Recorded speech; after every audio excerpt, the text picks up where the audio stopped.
Ketika saya berkunjung ke rumah Pak D saya yang sudah berusia 88 tahun, beliau sudah tidak aktif lagi berceramah kajian atau mengajar di pesantren di sekitar Malang. Dalam pertemuan singkat bulan lalu, kata-katanya membekas sekali ketika saya berkunjung ke rumahnya, di mana dia masih sigap kemana-mana, masih pakai sepeda pancal tuanya. Bahkan tahun lalu ke Madura masih dilakoni bersepeda untuk mengunjungi pesarian guru-gurunya di Bangkalan, Madura. Apa nasihatnya kemarin?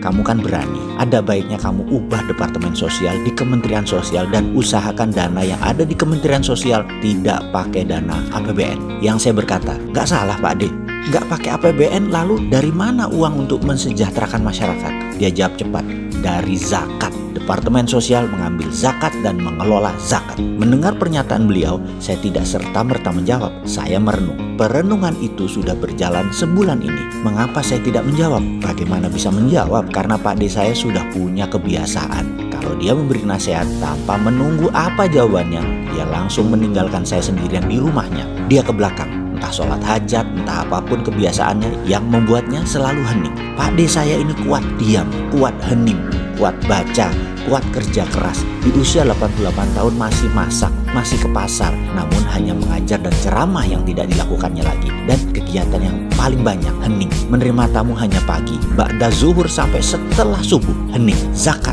untuk membiayai masalah sosial. Menarik juga itu dalam pikiran saya. Sementara saya punya konsep lain untuk membantu pendapatan daerah dengan mengelola pajak penjualan untuk pemerintah daerah. Zakat untuk sosial, oke. Untuk pendapatan pemerintah daerah, saya ada usulan juga, meniru Tiongkok. Sekali lagi, niru itu oke. Yang nggak oke itu ikuti maunya Tiongkok. Benar deh, berbicara tentang pajak, salah satu negara yang memiliki sistem pajak yang baik adalah Tiongkok, di mana pembayar pajak bisa mendapatkan bonus hingga miliaran rupiah. Benar, bahkan puluhan kali dari pajak yang mereka setorkan. Hampir setiap bulan ada undian pajak, dan setiap tahun ada undian nasional mengenai pajak ini yang berhadiah miliaran yang dibagikan massal kepada pembayar pajak. Sebuah strategi yang aneh, yaitu pajak diundikan. Ilustrasinya begini. Suatu hari di tahun 2010, kami mengunjungi Cina untuk melihat pabrik Baosteel. Setelah banyak membandingkan dengan produsen lain, kami akhirnya melakukan deal bisnis dengan Baosteel ini untuk seamless high pressure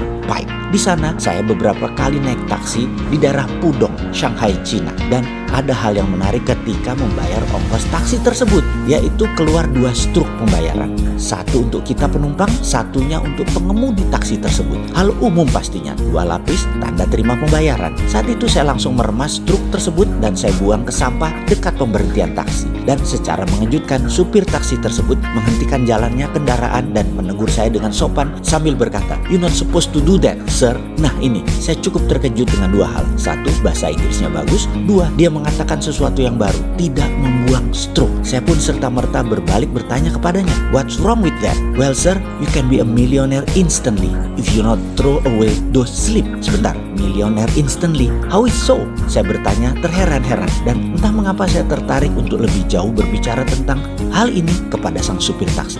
"Well sir, if you don't mind, I would like to take you for a lunch and tell me a little bit about it. Food are on me." Saya mengajak supir taksi tadi makan siang yang saya bayarin alias saya traktir. Asli, saya ingin tahu lebih jauh tentang struk transaksi tersebut. Dia mengangguk setuju. Kebetulan jadwal pertemuan dengan mitra Baosteel bergeser karena secara teknis ada hal yang harus mereka siapkan terlebih dahulu yang ternyata memakan waktu hampir 3 jam. Bagi saya, hal ini menjadi kesempatan untuk tahu sedikit tentang Cina lebih dalam, dan ditemani supir taksi yang fasih berbahasa Inggris dan santun adalah pengalaman menarik pastinya. Kami memilih sebuah restoran yang menarik, menyajikan makanan asli Cina favorit saya, Sichuan. Di sana mulailah diskusi tentang struk tadi. Dia mengatakan di Cina untuk membuat pembayar pajak menaati kewajibannya, maka para pejabat keuangan dan perpajakan dibenahi terlebih dahulu. Awal-awalnya di awal tahun 2000-an, banyak pejabat Departemen Keuangan dan Perpajakan yang dipancung karena korupsi. Lalu dalam waktu singkat departemen ini menjadi bersih dan mendapat kepercayaan masyarakat. Singkat kata, setelah bersih, pemerintah Cina mengadakan undian bagi mereka yang menyetor struk transaksi untuk slip pembayaran. Misalnya begini, "Bapak kan naik taksi saya, lalu saya menerima uang Bapak. Saya adalah subjek pajak, jadi saya harus menyetor bukti terima uang tersebut dan membayar sekian persen pajak. Kalau Bapak buang struk tadi, maka bisa saja saya tidak melaporkan. Toh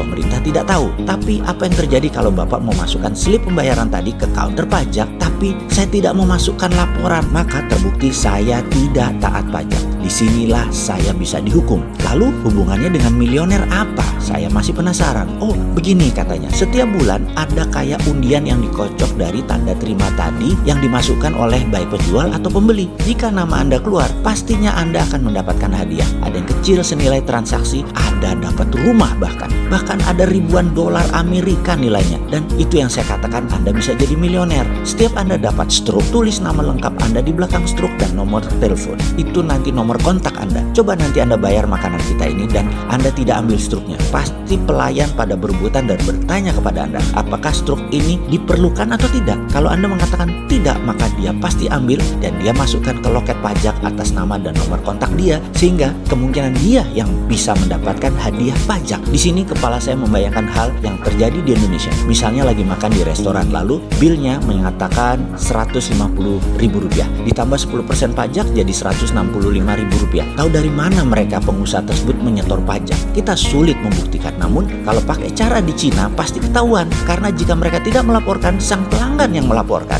pasti ketahuan dan negara diuntungkan. Coba pemerintah Indonesia mau meniru cara ini dengan memberikan bonus gede-gedean buat undian tadi. Ya 30% dari pajak tadi deh dibalikin ke rakyat. Pasti seru, pasti masalah ekonomi bangsa sedikit terbantu. Selamat belajar hingga ke negeri Cina. Wah, ini ora ikuti. Mosok milih manut terus sih.